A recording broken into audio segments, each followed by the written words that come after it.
Good morning, সুপ্রভাত সকলকে। Preparation lab চ্যানেলের পক্ষ থেকে আপনাদের সকলকে জানাই স্বাগত। আজ আমরা ডিসকাস করব ডেইলি কারেন্ট অ্যাফেয়ার্স। আজ 1 জানুয়ারি। তার কারেন্ট অ্যাফেয়ার্স আমরা আজকে কতগুলো নিউজ পেয়েছি যা আজকে ডিসকাস করব। তার মধ্যে প্রথমেই যেটা পাই সেটা হচ্ছে আজকের দিন। আজকের দিন হচ্ছে 1 জানুয়ারি, যা আমরা দুটো দিন হিসেবে সেলিব্রেট করি। এক হচ্ছে ডিআরডিও দিবস, কারণ আজকের দিনেই 1958 সালে ডিআরডিও অর্থাৎ defence research and development organisation প্রতিষ্ঠা হয়েছিল, এবং এই বছর ডিআরডিওর 67তম প্রতিষ্ঠা দিবস। বর্তমান ডিআরডিও চেয়ারম্যান হচ্ছেন ডক্টর সমীর ভি কামাত, এবং 2025 সালে মিনিস্ট্রি অফ ডিফেন্সের পক্ষ থেকে 2025 সালকে ইয়ার অফ রিফর্মস বলা হয়েছে, অর্থাৎ ডিফেন্সের দিক থেকে আরো অনেক রিফর্মস আনতে চলেছে ইন্ডিয়া। সেই কথাটাকেই মাথায় রেখে 2025কে ইয়ার অফ রিফর্মস বলা হয়েছে। তো এমসিকিউ দিক থেকে এটা খুব ইম্পর্টেন্ট। ইয়ার অফ রিফর্মস 2025কে বলা হয়। চেয়ারম্যানকে DRDO doctor Samir V Kamat, এবং এই বছর 67তম প্রতিষ্ঠা দিবস পালিত হয়েছে ডিআরডিওর। আর একটা স্ট্যাটিক জিকে হিসাবে ইম্পর্টেন্ট হচ্ছে 1958 সালে ডিআরডিও প্রতিষ্ঠা হয়েছিল। এছাড়া আর একটা দিবস পালন হয়, যেটা হচ্ছে ওয়ার্ল্ড ফ্যামিলি ডে, অর্থাৎ বা বিশ্ব পরিবার দিবস হিসেবেও 1 জানুয়ারি আমরা পালন করে থাকি। পরবর্তী news, which country has recently launch the CR450 prototype, the world's fastest high speed train? That is China. মানে চীন CR450 নামে বিশ্বের দ্রুততম উচ্চগতির ট্রেন লঞ্চ করতে চলেছে। তার এখন পরীক্ষার গতি হচ্ছে 450 কিলোমিটার/আওয়ার, এবং বাণিজ্যিক গতি মানে অ্যাকচুয়ালি তার স্পিড সে রাখবে 400 কিলোমিটার প্রতি ঘন্টা, যেটা বর্তমানে পৃথিবীর সব থেকে দ্রুততম উচ্চ গতির ট্রেন। এছাড়া এখানে আরো কিছু ইনফরমেশন দেওয়া রয়েছে, যে সমস্ত সুবিধাগুলি দেওয়া রয়েছে তার নিচে আলোচনা করা হয়েছে। কিন্তু এমসিকিউ হিসেবে ইম্পর্টেন্ট, অর্থাৎ কারেন্ট অ্যাফেয়ার্স হিসেবে আমরা যা পড়বো সেটা হচ্ছে CR450 ওয়ার্ল্ডস ফাস্টেস্ট ট্রেন, যেটা লঞ্চ করেছে চায়না। That's it. নেক্সট প্রশ্ন, ইনজেকশনদের অনেকের ভয় থাকে, সেই ভয় কাটানোর জন্যই আইআইটি বোম্বে একটা শকওয়েভ ভিত্তিক ব্যথাহীন ওষুধ সরবরাহের জন্য ত্বকের ক্ষতি এবং সংক্রমণের ঝুঁকি হ্রাস করার জন্য সুইমুক্ত সিরিঞ্জ তৈরি করেছে। সিরিঞ্জটি তরল ওষুধের একটি মাইক্রোজেট তৈরি করতে উচ্চ শক্তি শকওয়েভ ব্যবহার করে, যা সূঁচ ছাড়াই ত্বকে প্রবেশ করে। অর্থাৎ শকওয়েভের মাধ্যমে সূঁচের ব্যবহার ছাড়াই আহ, মানে কি বলে, ওষুধটা ইনজেক্ট করা হয় মানবদেহে, এবং এটা পরীক্ষা করা হয়েছে সাকসেসফুলি। এটা কোথায় হয়েছে? আইআইটি বোম্বে। পরবর্তী নিউজ, বিবাদ সে বিশ্বাস স্কিম, যার ডেট এক্সটেন্ড করা হয়েছে 31 জানুয়ারি 2025 পর্যন্ত। ডেট বাড়িয়ে দেওয়া হয়েছে, এবং বিবাদ সে বিশ্বাস স্কিম এটা যুক্ত রয়েছে ট্যাক্স ডিপার্টমেন্ট বা ট্যাক্সেশন ডিপার্টমেন্ট, এবং এটা ইউনিয়ন ফিনান্স মিনিস্ট্রি আন্ডারে পড়ছে। আমরা জানি এই মিনিস্ট্রি হেড করেন doctor Nirmala Sitharaman.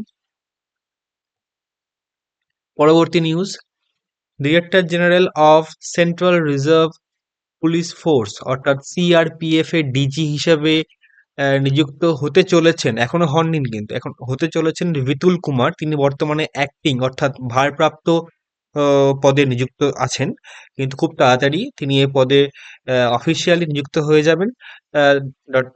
Bitul Kumar, DG of CRPF. আচ্ছা, কোন team senior national men's handball championship 2024 title জিতেছে?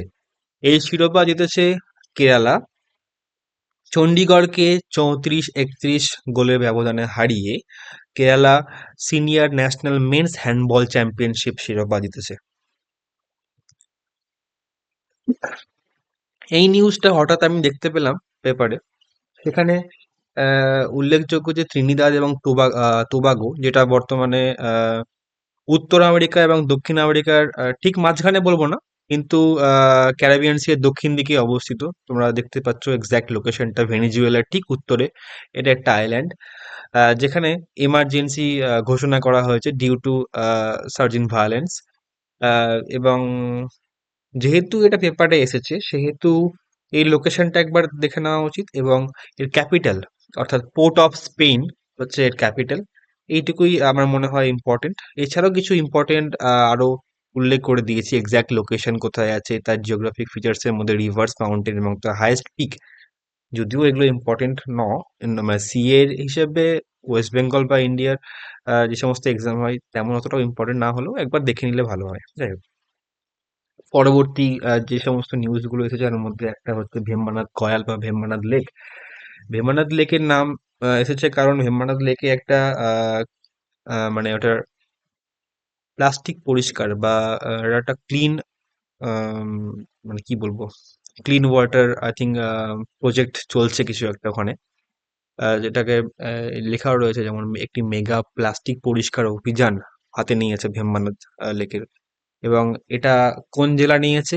আলাপ্পুজা। অর্থাৎ ভেম্বানাথ লেকের মানে এরিয়া অনেক বড়। কেরালার মধ্যে ৩টে ডিস্ট্রিক্ট জুড়ে ভেম্বানাথ লেক রয়েছে। একটা আলাপ্পুজা, কোট্টায়াম এবং এর্নাকুলাম। এই ৩টি ডিস্ট্রিক্ট জুড়ে ভেম্বানাথ লেক আছে। এবং ২০০২ সালে ভেম্বানাথ লেককে রামসার সাইট হিসেবে ঘোষণা করা হয়েছে। আর ভেম্বানাথ লেক যেহেতু নিউজে এসেছে সেহেতু এই কিছু পয়েন্টগুলো আমাদের জেনে রাখতে হবে, যেমন বিখ্যাত নেহেরু ট্রফি বোট রেস। আমরা হয়তো অনেকেই দেখেছি কেরালাতে একটা বোট রেস হয়, লম্বা দেখে একটা বোটে রেস হয়। সেটা হচ্ছে নেহেরু ট্রফি বোট রেস বা স্নেক বোট রেসও বলা হয়ে থাকে, যেটা এই ভীমবানাথ কয়ালেও হয়ে থাকে। Sorry for.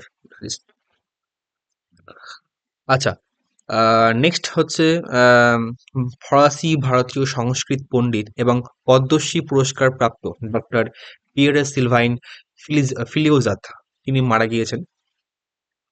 যেহেতু তিনি পদ্মশ্রী পেয়েছেন এবং ভারতীয় ফ্রেঞ্চ ইন্ডিয়ান সংস্কৃত পণ্ডিত ছিলেন তিনি, এবং সেই দিক থেকে তার নামটা বড়ই উল্লেখযোগ্য এবং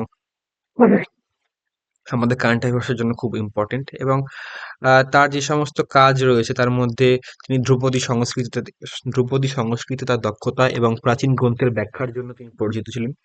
এবং সাথে সাথে তিনি দক্ষিণ ভারতীয় মন্দিরের শিল্প ও স্থাপত্যের উপর বিস্তারিত অধ্যয়ন করেছেন। এছাড়াও তিনি ভারতীয় দর্শন, সাহিত্য এবং শিল্পের ওপর ফরাসি, ইংরেজি এবং অন্যান্য ভাষার বই ও পাণ্ডিত্যপূর্ণ নিবন্ধও লিখেছেন। পরবর্তী নিউজ সেটা হচ্ছে ইন্ডিয়ার প্রথম গ্লাস ব্রিজ, মানে হচ্ছে কাঁচের ব্রিজ, এবং এটা সমুদ্রের ওপর। কাঁচের ব্রিজ ইন্ডিয়াতে আগেও হয়েছে কিন্তু সমুদ্রের ওপর কখনো হয়নি। সমুদ্রের ওপর প্রথম কাঁচের ব্রিজ বা গ্লাস ব্রিজ হয়ে গেছে, সেটা হচ্ছে কন্যাকুমারীতে। কন্যাকুমারীর তোমরা ছবিটা দেখতে পাচ্ছ, কন্যাকুমারী একটা একটা জায়গা যেখানে আহ, তিরুভাল্লুভার মূর্তি এবং বিবেকানন্দ রক মেমোরিয়াল এই দুটোকে যুক্ত করেছে এই কাঁচের ব্রিজ। এবং এই মূর্তির নাম হচ্ছে, অপর একটা নাম হচ্ছে statue of wisdom. Current affairs এর দিক থেকে এটা একটা important point. Statue of wisdom Thiruvalluvar মূর্তিকে বলা হয়ে থাকে। আর ব্রিজের দিক থেকে বলতে গেলে বলা যেতে পারে যে 77 মিটার লং বা লম্বা এবং 10 মিটার চওড়া এই ব্রিজ, যা বিবেকানন্দ রক মেমোরিয়াল এবং তিরুভাল্লুভার মূর্তিকে যুক্ত করেছে। আজকের মতো এইটুকুই। দেখা হচ্ছে পরের দিন। আর আচ্ছা, এখান থেকে একটা প্রশ্ন আমি করতে পারি তোমাদের জন্য। একটা প্রশ্ন তোমাদের বলি, এখানে যেহেতু রয়েছে তামিলনাড়ু মুখ্যমন্ত্রী এই এই ভারতের প্রথম কাঁচের সেতু উদ্বোধন করলেন, মানে সমুদ্রের উপর যে সেতুটা রয়েছে। তোমাদের জন্য একটা প্রশ্ন করি, তামিলনাড়ু মুখ্যমন্ত্রীর নাম কি?